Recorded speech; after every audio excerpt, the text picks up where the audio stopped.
Dear TMC, ang anak ko ay kasalukuyang nasa ikalawang baitang. Gusto ko sanang kasing galing ng mga batang tinutukoy mo dito. 99%! Ang gagaling! Paano ko siya isasali? Madali lang, Mami. Isali mo lang siya sa mga IBFC program na angkop sa kanyang edad at kakayanan. Tandaan, hindi ito nakukuha ng overnight. Ang resulta ay mula sa tiyagaan ng guro, magulang at estudyante mismo. Mga bata, nahihirapan ba kayo sa subject na math?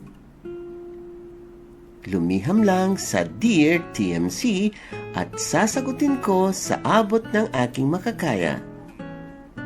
Hanapin lang ako sa Facebook, sa TikTok and YouTube channel.